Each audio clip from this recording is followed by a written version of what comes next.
கிறிஸ்துவுக்குள் எனக்கு அன்பானவர்களே, இயேசு கிறிஸ்துவின் இனிதான நாமத்தினாலே உங்களுக்கு என் அன்பின் வாழ்த்துதலை சொல்லிக் கொள்கிறேன்.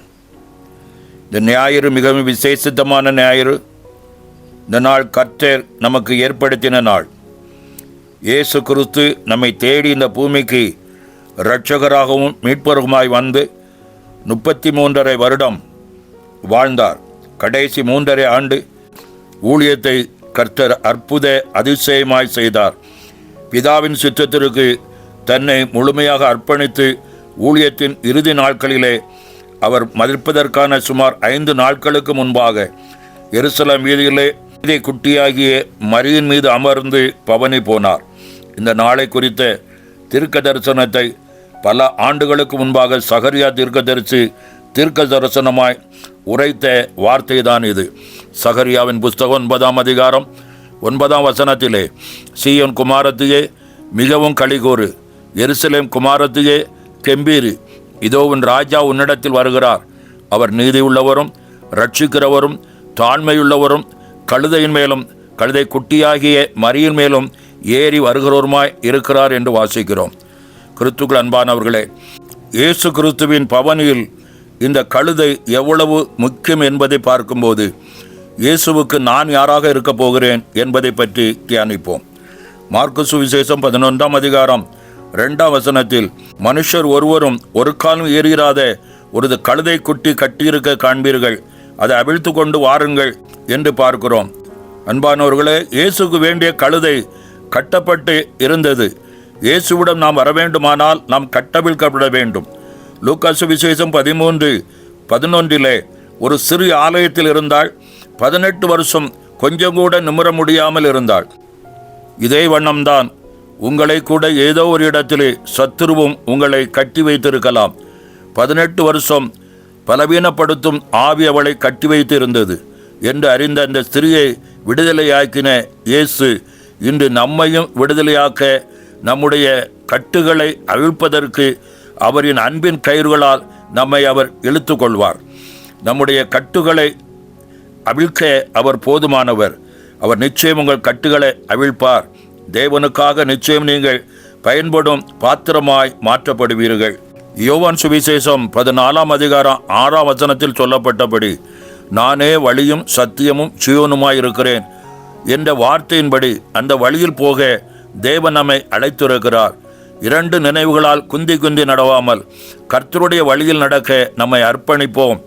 நாம் ஜெயம் பெறுவோம். அன்பானவர்களே, அந்த கழுதை வாசல் அருகே கட்டப்பட்டிருந்தது என்று மார்க்கு 11:4 வாசித்தோம். இன்று நாமும் அந்த கழுதையைப் போல ரட்சிப்பின் வாசத்துக்குள் பிரவேசிக்க முடியாமல் வெளியே வாசல் அருகே நின்று கொண்டிருக்கிறோம். யோவான் சுவிசேஷம் 10ஆம் அதிகாரம் 9ஆம் வசனம் சொல்கிறது, நானே வாசல், என் வழியாய் ஒருவன் உள்ளே பிரவேசித்தால் அவன் ரட்சிக்கப்படுவான். இந்த ரட்சிப்பின் வாசலுக்குள் நம்முடைய ஆவி ஆத்துமா சரீரம் முழுவதையும் அர்ப்பணித்தால்தான் நித்தியத்துக்கான வாசல் திறக்கப்படும். அப்போதுதான் நீங்கள் அதற்குள் பிரவேசிக்க முடியும். எனவே நீங்கள் அதற்குள் பிரவேசிக்கும் போது நல்ல மேய்ச்சல் உண்டாகும், பாதுகாப்பு உண்டாகும், ரட்சிப்பு என்னும் மேன்மையான ஆசீர்வாதத்தை சுதந்திரித்து கொள்ள முடியும்.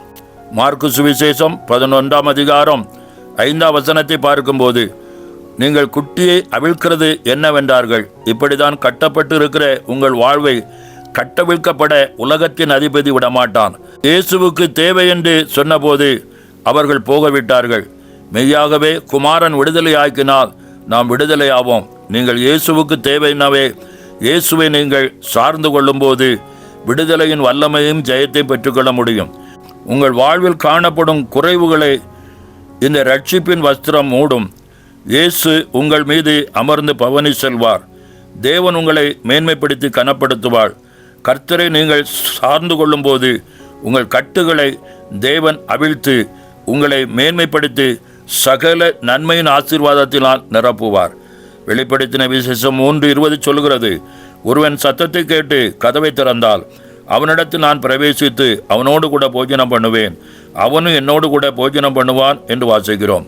கிறிஸ்துவுக்குள் அன்பானவர்களே, கர்த்தருடைய சத்தத்திற்கு செவி கொடுத்து அவருடைய வார்த்தையை நிலைத்திருந்து ஜெயமெடுக்க கர்த்தர் உங்களோடு என்று பேசியிருக்கிறார். கர்த்தருடைய சத்தத்திற்கு செவி கொடுப்போம். நன்மையின் ஆசீர்வாதங்களை சுதந்தரிப்போம். அவருடைய ரட்சிப்பின் பிழைக்குள் வாழ்ந்து ஜெயம் பெறுவோம். இயேசுதாமே இந்த வார்த்தைகளின் மூலம் உங்களை ஆசீர்வதித்து கனப்படுத்துவாராக. ஆமென். ஜெபம் செய்வோம். நேசிக்கிற நல்ல பிதாவே, இந்த ஆசீர்வதிக்கப்பட்ட நாளுக்காக நன்றி செலுத்துகிறோம்.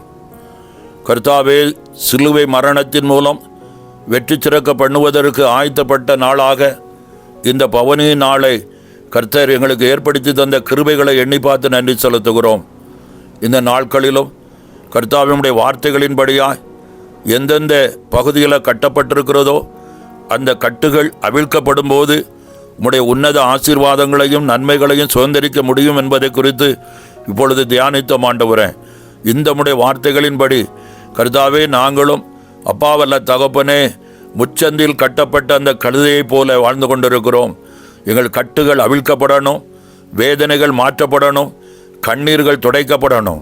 அதற்காக உம்மை நோக்கி பார்க்கிறோம். ஆண்டவரே, கர்த்தருடைய கரம் எங்கள் மத்தியில் இறங்கி வருவதாக, உன்னத பலத்தால் வல்லமையால் இடைக்கட்டி பாதுகாப்பதாக. கர்த்தாவே, ஸ்தோத்திரம்.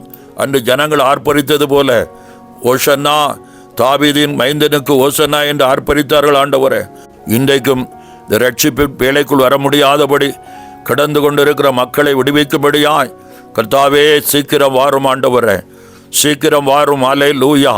இன்னும் பாவ பழக்க வழக்கத்தை விட்டு வெளியே வர விடாதபடி இருக்கிற மக்களை விடுதலையாக்கவும், கட்டப்பட்டவர்களை கட்டவிழ்க்கவும் கர்த்தாவே ஸ்தோத்திர. ரட்சிப்பின் வேலைக்குள் இருந்து மறுபடி விழுந்து கிடக்கிற மக்களை, காணாமல் போன இஸ்ரவேலர்களை மீட்டெடுக்கும்படியாகும் மறுபடியும் வருவீராக.